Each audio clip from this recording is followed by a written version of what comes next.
اعوذ باللہ من الشیطان الرجیم، بسم اللہ الرحمن الرحیم۔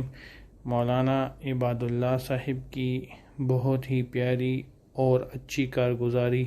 اس بیان میں مولانا عباد اللہ صاحب نے ایسے الفاظ بیان کی گئی ہے جس سے ہمیں سمجھ آ جاتا ہے کہ یہ دنیا عارضی ہے اور یہاں ہم ایک امتحان دینے کے لیے آئے ہیں۔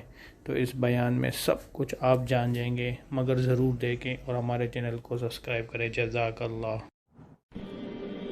عقل مند کون ہے؟ پیسہ کما لینا، بڑے کاروبار بنا لینا؟ نہیں۔ عقل مند کون ہے؟ حضور اکرم صلی اللہ علیہ وسلم سے دریافت کیا گیا، من اقیس الناس، اللہ کے رسول سب سے بڑا عقل مند کون؟ ومن احزم الناس یا رسول اللہ، سب سے زیادہ عاقبت اندیش آدمی، سمجھدار آدمی کون ہے؟ آپ صلی اللہ علیہ وسلم نے دو باتیں فرمائی، جو یہ دو کام کرے، جس کے اندر یہ دو باتیں ہیں، یہ عقل مند ہے۔ چاہے ریڑھی والا ہو، چاہے مل مالک ہو، چاہے سائیکل پر ہو، چاہے گاڑی پر ہو، چاہے 2 مرلے کے مکان میں، چاہے 10 کنال کے بنگلے میں، یہ دو کام جس کے اندر ہیں، یہ دو علامتیں جس کے اندر موجود ہیں، یہ عقل مند ہے۔ اور جس کے اندر یہ دو چیزیں نہیں ہیں، یہ بے وقوف ہے، مانے یا نہ مانے۔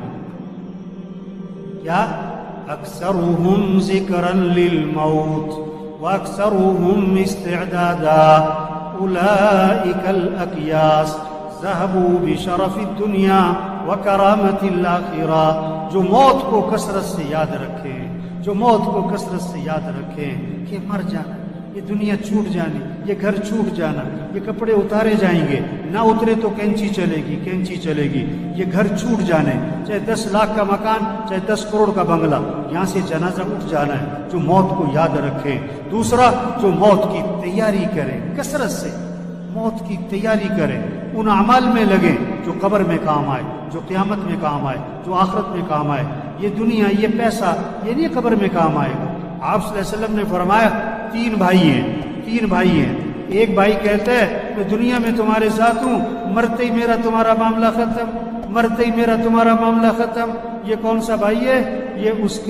یہ اس کی جائیداد، یہ اس کا پیسہ، یہ اس کی فیکٹری، یہ اس کا زیور، یہ اس کا مال و دولت، یہ مرتے ہی وارث ہو کر۔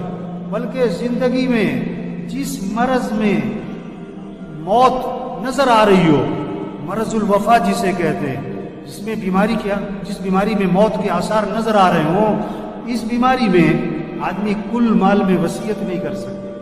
کیوں؟ اس میں وارثوں کا حق ہو چکا ہے، وارثوں کا حق اس میں آ چکا ہے۔ اب آپ اپنی زندگی میں اس مال میں وصیت بھی نہیں کر سکتے، کل مال تو مال مرتے ہی وارثوں کا ہے۔ دوسرا بھائی کہتا ہے میں زندگی میں تیرے ساتھ ہوں، مرنے کے بعد تجھے غسل دوں گا، کفن دوں گا، جنازہ پڑھوں گا اور قبر میں تجھے دفن کروں گا، اور دفن کرنے کے بعد میرا تیرا معاملہ ختم۔ یہ اس کے دوست، رشتہ دار، باپ، بیٹا، اس کا بھائی، اس کا خاوند، یہ زندگی تک، جنازے تک، دفنانے تک، اس کے بعد سگی ماں کو دفنا کے واپس آ جاتے، سگے باپ کو دفنا کے واپس آ جاتے، جوان بیٹی کو گھر میں اکیلا نہیں چھوڑتے، اور مرتے ہی قبرستان میں اکیلا چھوڑا۔ تیسرا بھائی کہتا ہے کہ میں قبر میں بھی ساتھ ہوں، میں قیامت میں بھی ساتھ ہوں، میں ہمیشہ تیرے ساتھ رہوں گا، میرا تیرا ساتھ کبھی جدا نہیں ہوگا۔ یہ کون سا بھائی ہے؟ یہ اس کے اعمال ہیں، اچھے ہیں یا برے ہیں؟ یہ اس کے اعمال ہیں جو ہمیشہ اس کے ساتھ چلیں گے۔ تو حقیقی بھائی کون سا ہوا؟ کام آنے والا، نفع دینے والا، ساتھ دینے والا بھائی کون سا ہوا؟ اعمال ہیں۔ اور آج زور کس پہ لگ گیا؟ پہلے 2 پہ، پیسہ، جسے دیکھو پیسہ۔ ریڑھی والا بھی پیسے کے چکر میں، مل مالک بھی پیسے کے چکر میں، چنچی والا بھی پیسے کے چکر میں، گدھا ریڑھی والا بھی پیسے کے چکر میں، ارب پتی بھی پیسہ۔ او میرے بھائی، یہ پیسہ نہیں کام آتا، یہ دوسرا زور لگ رہا ہے کس پر؟ برادری میں نام ہو اور میرا خاندان میں میرا نام ہو، لوگ کہیں واہ کیا بات۔ اور جس بھائی نے قبر میں کام آنا ہے، قیامت میں کام آنا ہے، آخرت میں کام آنا ہے، اس پہ زور نہیں لگا، نماز پڑھ لی نہ پڑھی قرآن پڑھ لیا نہ پڑھا زکات دے دی ٹھیک ہے، نہ دی کوئی نہیں. ابھی رمضان گزرا ہے، روزہ رکھنے والے بہت تھوڑے تھے، نہ رکھنے والے بہت زیادہ تھے. اور روزہ رکھنے والوں میں سے تراویح پڑھنے والے بہت تھوڑے تھے، نہ پڑھنے والے بہت زیادہ. ایک تراویح کے سجدے پر 1500 نیکی. تراویح کے ایک سجدے پر جنت میں محل، کوئی شوق نہیں. ادھر پلاٹ لے لو، اس کالونی میں پلاٹ لے لو، ادھر پلاٹ لے لو، اور جنت میں پلاٹ لے لو. یہ کسی کا جنازہ، یہ کسی کا مرنا، یہ پیغام ہے. توبہ کرو، تیاری کرو. آج تم کسی کا جنازہ پڑھ رہے ہو، کل تمہارا بھی جنازہ ہے. آج تم کسی کا اعلان سن رہے ہو، کل تمہارا بھی اعلان. ہمارے چینل کو لائک، سبسکرائب اور شیئر کریں. اور بیان کا ابھی حصہ باقی ہے اور جاری ہے. جزاک اللہ، ماشاء اللہ. ایک ڈاکٹر نے ایک مریض کو دیکھا اور دیکھ کر کہا کہ یہ مریض بچے گا نہیں ہے، یہ چند دنوں کا مہمان ہے، ایسی بیماری ہے. اس ڈاکٹر نے جواب دے دیا یہ چند دنوں کا مہمان. اللہ کی شان، مریض ٹھیک ہو گیا اور ڈاکٹر مر گیا. مریض ٹھیک ہو گیا. زندگی موت اللہ کے ہاتھ میں، پتہ نہیں کب چلے جانا.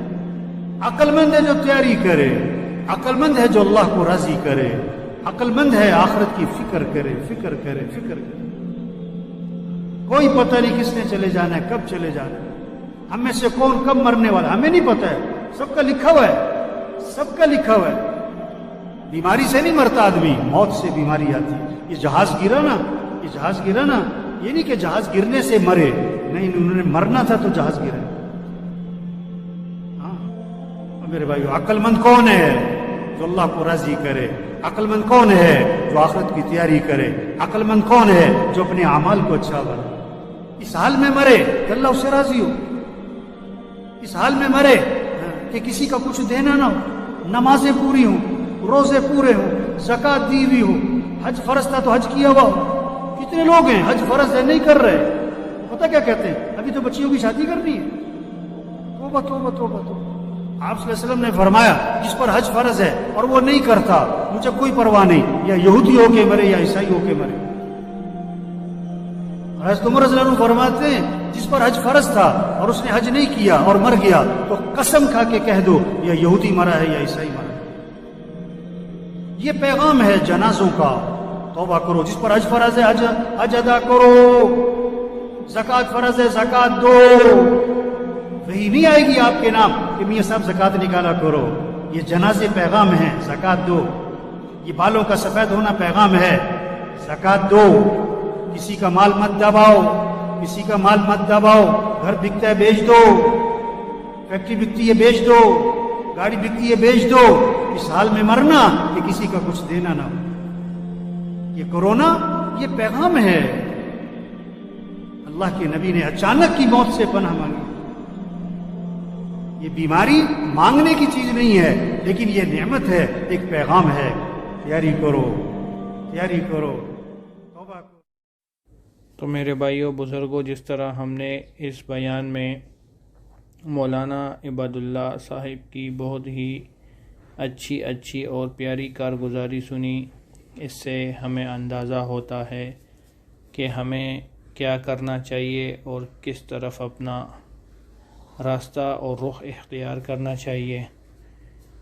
تو میرے بھائیوں بزرگوں، علماء کرام جو بھی بولتے ہیں صحیح بولتے ہیں. ہمیں اپنے دین کے راستے پر چلنا چاہیے، تبلیغ کا کام کرنا چاہیے اور زور اور شور سے پوری دنیا میں اس کو پھیلانا چاہیے، جس طرح ہمارے حضور پاک صلی اللہ علیہ وآلہ وسلم نے اور ہمارے صحابہ کرام رضی اللہ تعالی عنہ نے یہ دین کا اچھا کام کیا ہے. تو ہمیں بھی اس سے سبق حاصل کرنا چاہیے اور اسی راستے پر گامزن ہونا چاہیے. اس میں مولانا صاحب نے ایسی باتیں بیان کی گئی ہے جس سے ہمیں پتہ چلتا ہے کہ یہ دنیا عارضی ہے اور ہمیں اللہ کے احکامات کو ماننا چاہیے. جزاک اللہ.